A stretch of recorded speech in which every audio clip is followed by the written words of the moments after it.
You're back in the shop with me today, guys. And this week on the channel, I'm gonna build a quick switched outlet. It's an easy way to control my dust collection and some of my tools in the shop. I need one at this main table for my biscuit joiner, my dust collection, and my downdraft table. So stick around. I'm Stoner Ericson from Ericson Design Company, and let's build something. Ta-da!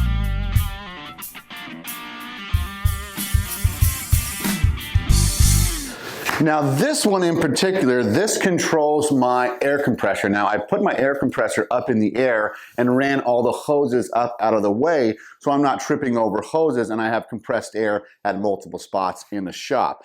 And when I need the compressed air on, which I normally turn it on in the morning, but if I don't need it, I'll turn it off. But when I need it on, I just hit this switch and then I can turn it on and off. And I actually have a big sign right here that says turn off compressor, because sometimes in the middle of the night, it'll just click on and wake my wife up, and we want to keep the wife really happy. There's the wife.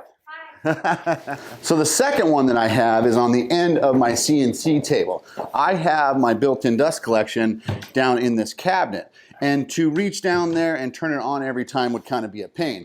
So it's easy for me just to click the switch. Now my dust is going.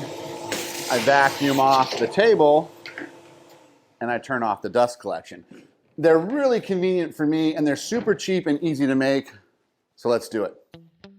We only really need a few things to build this: a junction box, a switch, an outlet, an extra piece of wire, a front plate, and then I'm going to use this old extension cord. I'm going to cut it in half. I'm going to pull the sheeting from the outside off and expose the wire. And then I'm going to take the ends of the wire off to get ready to attach to the switch and the outlet. Make sure to run the wiring through the bottom of the junction box. If you don't, you'll have to take it apart and start over. I've definitely made that mistake before. Now remember, I'm not a licensed electrician here, so do this at your own risk. But the rule of thumb is black to brass, neutral to silver, and green to ground. I'm going to pull a little extra of the ground wire out of the leftover extension cord so that I can make a little daisy chain over to the outlet. I'll connect those to the ground and then the other end to the ground of the outlet. I'll connect the neutral or the white wire to the silver screw on the back of the outlet. This will make a full loop.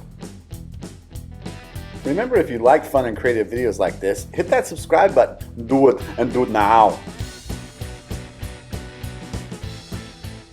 Lastly, I'll connect the extra black wire from the same side of the switch over to the actual outlet.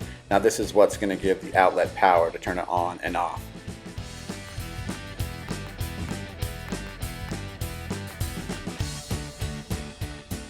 I'll make sure all the screws are nice and tight and secure, and this is something I do on all the electrical work that I do. I always wrap the outlet and the switch with black electrical tape.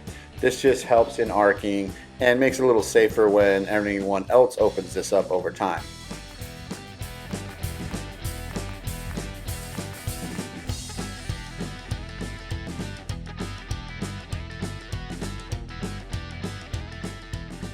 I actually really like doing electrical work. It's kind of calming to me. I'm just going to get this down into the junction box and line up the screws.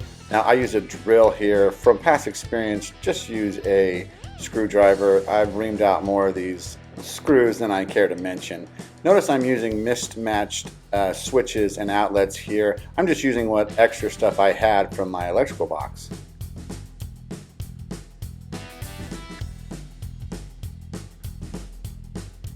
I'll tighten up the screws on the front of the junction box, and then I'm going to cut off this extra extension on the junction box. That way I can just mount it using the bracket to the bottom of my table.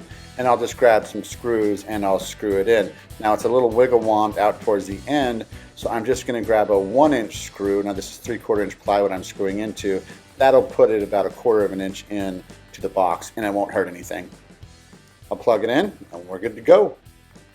All right, it was that simple. Now I have a little switch here so I don't have to unplug and plug in my stuff over at the actual surge protector. And I've got my biscuit joiner here, and when I need to start doing the work, I'll just turn on the vacuum, and this will add power to this.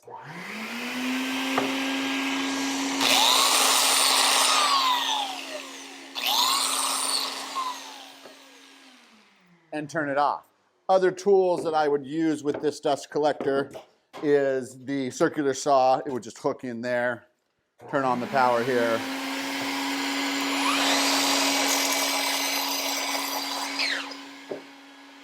And turn off. So it'll make it much easier for me to control the power over here, switch it on and off. Also, I'll use it for this downdraft table. I hope you like videos like this. Make sure you like, subscribe, and share. Check out my other videos right here. And I'm Stoner Ericson from Ericson Design Company, and we built something. Ta-da!